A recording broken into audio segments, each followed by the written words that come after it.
কোনো গাড়িবহর কিংবা ঘটা করে কোনো আয়োজন নয়। ঢাকা সিলেট মহাসড়ক পরিদর্শনে গিয়ে টানা ৩ ঘন্টা যানজটে আটকে ছিলেন সড়ক পরিবহন ও সেতু মন্ত্রণালয়ের উপদেষ্টা মোহাম্মদ ফাউজুল কবির খান। অনেকটা বাধ্য হয়ে মোটরসাইকেলে করে ব্রাহ্মণবাড়িয়ার বিশ্ব রোডে পৌঁছাতে হয় তাকে।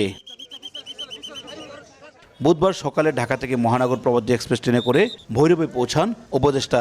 সেখান থেকে সড়ক পথে আশুগঞ্জে যান, পরে গাড়ি বহর নিয়ে সরাইল বিশ্ব রোডের উদ্দেশ্যে যাত্রা করেন। কিন্তু সোহাগপুর সোনারামপুর সরাইলের বেড়তলা এলাকায় তীব্র যানজটের কবলে পড়েন।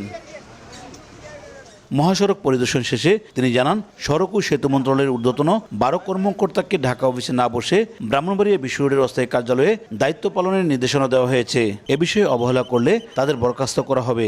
এডিশনাল চিফ ইঞ্জিনিয়ার থেকে শুরু করে সুপারিনটেন্ডেন্ট ইঞ্জিনিয়ারকে তাদেরকে বলেছি এইটাই তোমাদের ক্যাম্প অফিস। ঢাকায় ওই যে রোডস অ্যান্ড হাইওয়েজের অফিসে যাওয়া লাগবে না, এখানে থেকে এই সমস্যাটা সমাধান করতে হবে।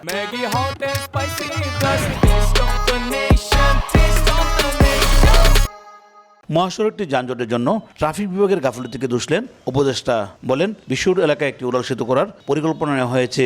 এখানে ট্রাফিক ম্যানেজমেন্ট খুবই বাজে, মানে যেখানে যা করা দরকার হাইওয়ে পুলিশের যে দায়িত্ব পালন করা দরকার সেটা সেই দায়িত্ব পালন হচ্ছে না, এবং এটা একটা সায়েন্টিফিক মেথডে করতে হবে। দীর্ঘমেয়াদী যেটা সেটা হচ্ছে যে এখানে একটা ফ্লাইওভার করতে হবে।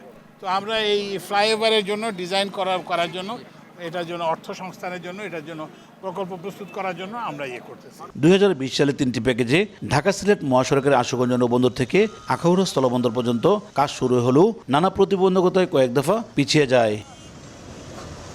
উজ্জ্বল চক্রবর্তী, সময় সংবাদ, ব্রাহ্মণবাড়িয়া।